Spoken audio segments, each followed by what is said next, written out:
The world looks different behind the handlebars of a rad electric bike. Grabbing takeout looks less like greasy styrofoam boxes and more like a cross-town adventure. Ride shares look less like piling into the back of a car and more like grabbing fresh air with your friends.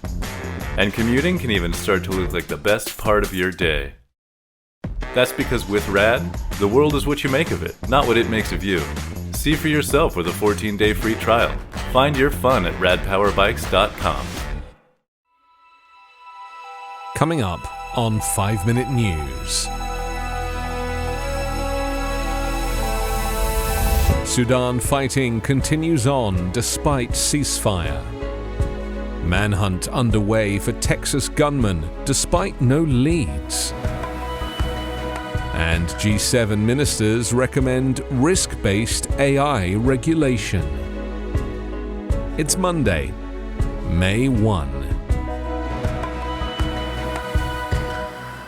I'm Anthony Davis. Rival military forces in Sudan accused each other of fresh violations of a ceasefire yesterday as their deadly conflict rumbled on for a third week despite warnings of a slide towards civil war. Hundreds of people have been killed and thousands wounded since a long simmering power struggle between the Sudanese army and the paramilitary Rapid Support Forces erupted into conflict on April 15. Both sides said a formal ceasefire agreement, which was due to expire at midnight, would be extended for a further 72 hours, in a move the RSF said was in response to international, regional and local calls.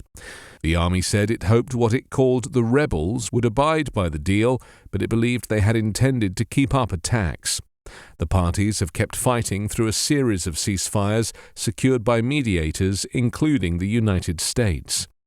In an apparent bid to boost its forces, the army said on Saturday that the Central Reserve Police had begun to deploy in southern Khartoum and would be deployed gradually in other areas of the capital. Sudan's police said the force had been deployed to protect markets and property that had been subject to looting. The RSF on Saturday warned against it becoming involved in fighting.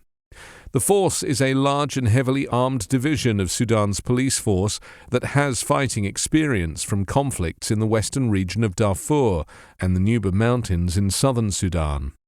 In March last year, the United States imposed sanctions on the reserve police force, accusing it of using excessive force against protesters who were demonstrating against a 2021 military coup. Meanwhile, the United States has sent a Navy ship to collect citizens, two U.S. officials said, as Britain announced it had arranged an extra evacuation flight from Port Sudan on the eastern Red Sea coast today.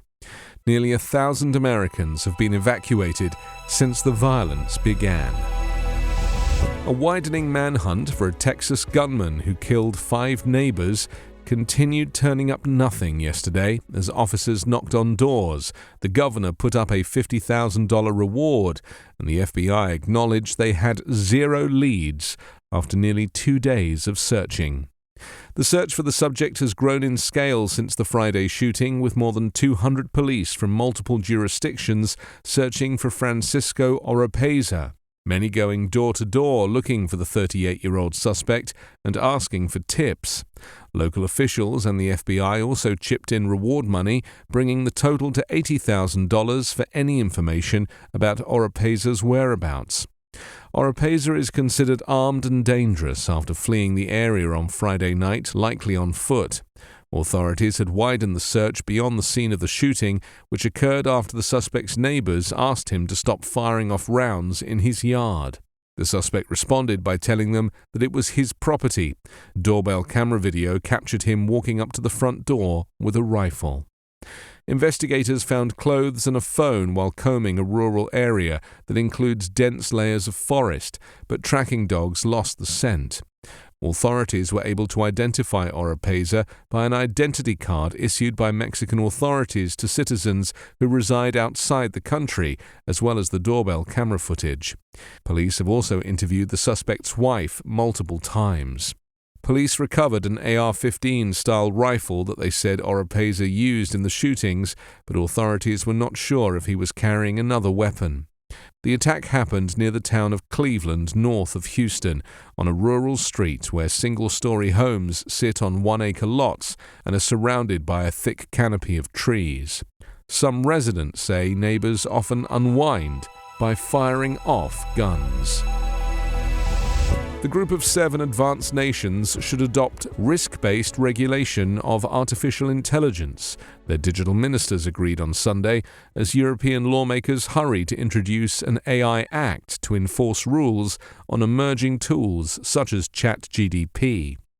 But such regulation should also preserve an open and enabling environment for the development of AI technologies and be based on democratic values, G7 ministers said in a joint statement issued at the end of a 2-day meeting in Japan.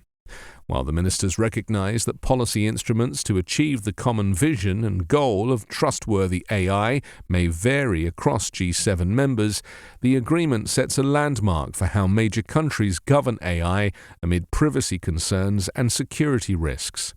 Governments have especially paid attention to the popularity of generative AI tools such as ChatGPT, a chatbot developed by Microsoft-backed OpenAI that has become the fastest-growing app in history since its November launch.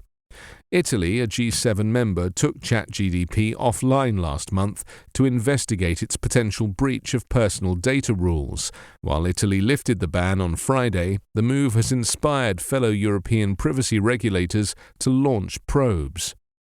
EU lawmakers on Thursday reached a preliminary agreement on a new draft of its upcoming AI Act, including copyright protection measures for generative AI, following a call for world leaders to convene a summit to control such technology.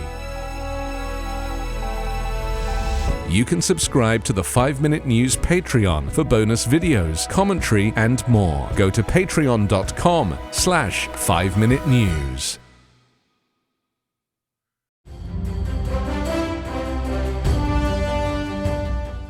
This is Peter. And this is Tom. We want to tell you guys a little bit about our podcast. Tom and I met in college, became best friends, and then teachers almost 20 years ago. Sometimes school just does not allow us to elaborate on the topics that we find interesting, like the real shark attacks that inspired the movie Jaws, or the real historical context to Indiana Jones artifacts. Where does cereal come from? Or are zombies real? Does Ben Franklin really deserve to be on a $100 bill? On our podcast, just like in our class, there are no stupid questions. Just two friends having a lighthearted conversation about history, pop culture, and the context of current events. Listen to History Teachers Talking Podcast from Evergreen Network, anywhere you get your podcasts.